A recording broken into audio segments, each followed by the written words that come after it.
Gunung Bromo dengan ketinggian 3.292 meter di atas permukaan laut merupakan salah satu gunung yang menjadi pusat perhatian dunia. Terletak di Kabupaten Probolinggo, Pasuruan, Malang, dan Lumajang, Bromo menyimpan sejuta misteri dan beragam catatan sejarah.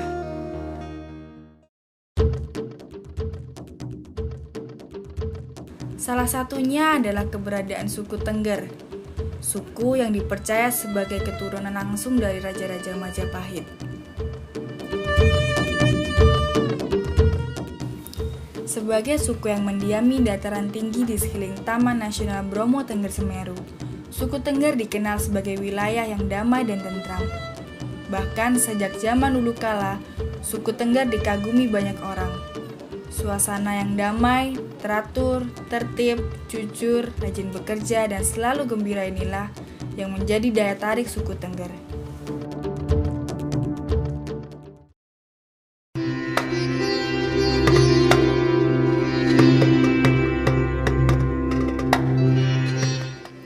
Selain itu, keberadaan orang Tengger berawal dari orang-orang Walandit yang lebih dulu mendiami pegunungan Bromo Tengger Semeru. Berdasarkan catatan sejarah, ada beberapa prasasti yang ditemukan di sekitar pegunungan Tengger yang menyebutkan tentang warga yang menghuni desa Walandit, seperti prasasti berangka 851 saka dan prasasti di desa Wonokitri yang berangka 1327 saka.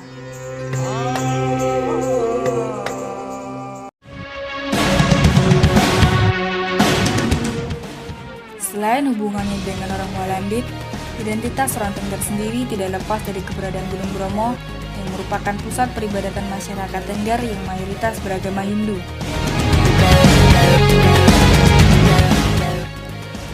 Asal muasal terbentuknya suku Tengger berkaitan dengan romansa antara Roro Anteng dan Joko Seger.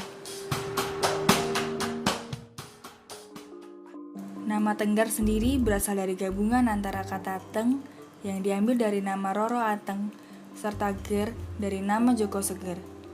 Roro Anteng adalah putri Raja Majapahit, sedang Joko Seger adalah putra seorang pandita. Tengger sendiri itu berhubungan dengan Gunung Bromo. Gunung Bromo sendiri adalah merupakan gunung api atau namanya juga dikenal di sini orang Jawa mengatakan Gunung Geni ya. Itu merupakan tahta Dewa Brahma.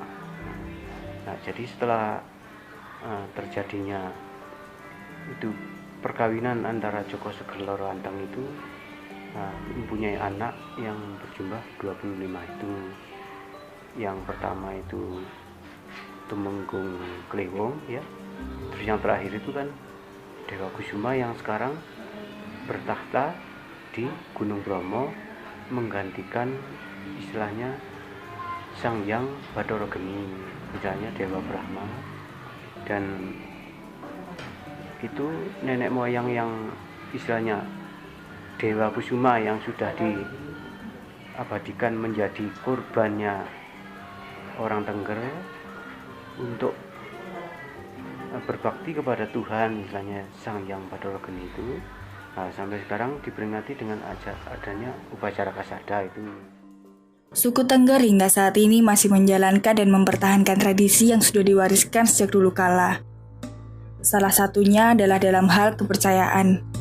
Masyarakat Tengger hingga saat ini masih menganut agama Hindu, agama para leluhur sejak zaman Majapahit.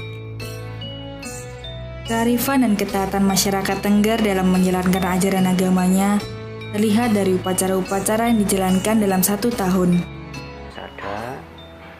Berkaitan dengan itu terjadinya sampai sekarang itu istilahnya masyarakat Tengger itu melakukan ritual secara terus-menerus, rutinitas terus.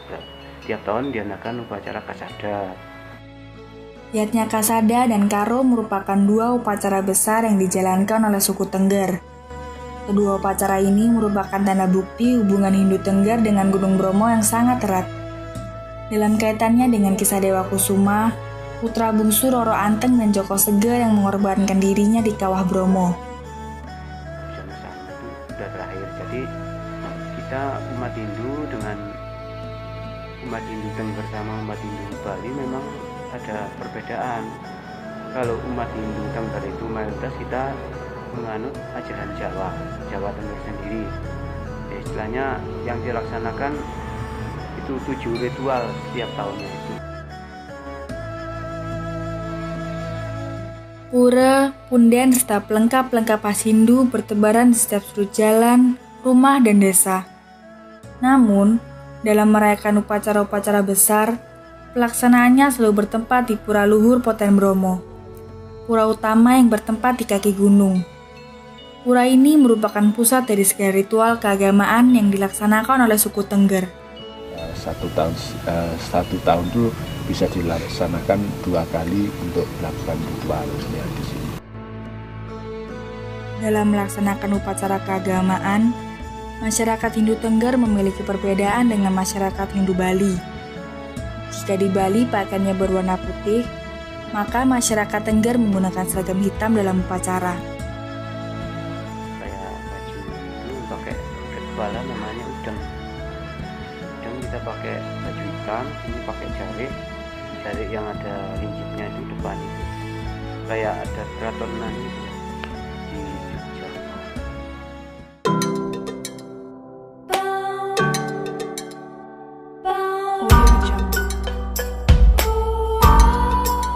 Sering menggunakan sarung untuk membungkus badan.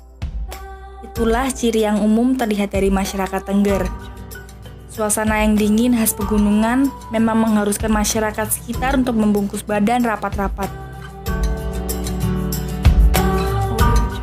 Petani adalah pekerjaan utama masyarakat Tengger. Kondisi alam cukup subur, akibat tanah yang bercampur dengan debu letusan gunung memberikan kesuburan yang cukup tinggi. Dikenal sebagai petani tradisional yang tangguh, orang Tengger betah bekerja di ladang sejak pagi hingga sore hari. Orang Tengger tuh ya seperti ini. Jadi kalau musim hujan itu tanam kentang semua, kubis. Kalau musim kemarau spray. Kalau ada ya punya bibit. Kalau nggak punya bibit ya dibiarkan gini dah. Baru musim ada hujan itu baru dicangkul, setelah itu tanam kentang.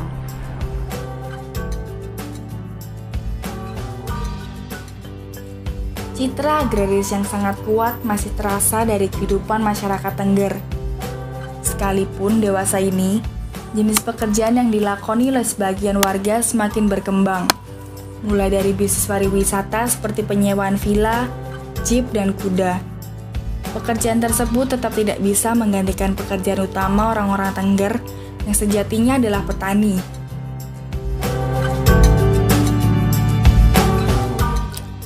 Kesetiaan dan ketekunan orang Tengger dalam menekuni kegiatan pertanian merupakan salah satu bukti yang menunjukkan relasinya yang kuat dengan Gunung Bromo. Permasalahan yang sering terjadi, seperti kekurangan air, tidak menghalangi masyarakat Tengger dalam bertani.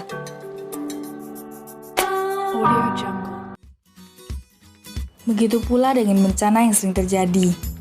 Hingga saat ini, Gunung Bromo masih sering batuk-batuk. Namun, peristiwa itu bukanlah sesuatu yang dianggap bencana bagi orang Tengger. Bromo adalah suci.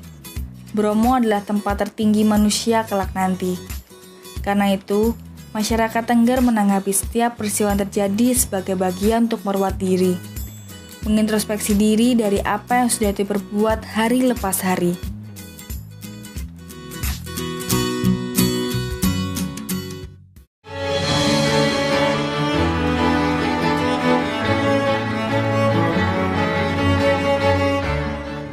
Beratus tahun, dengan berbagai era dan perubahan yang terjadi, baik dari segi teknologi, budaya, status, dan lain sebagainya, tidak mampu mendobrak cita suku Tengger sebagai suatu komunitas, di mana warisan leluhur masih dipertahankan dan dilestarikan.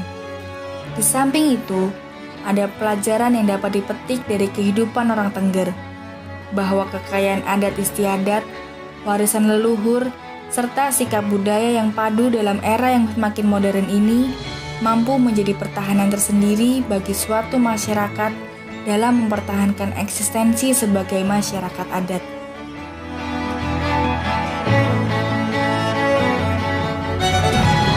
Masyarakat Tengger, turunan anteng dan seger, tetap berdiri kokoh laksana Bromo, menantang zaman layaknya letusan debu dalam padu padan tradisi dan warna budaya. Tengger, penjaga Sang Brahma.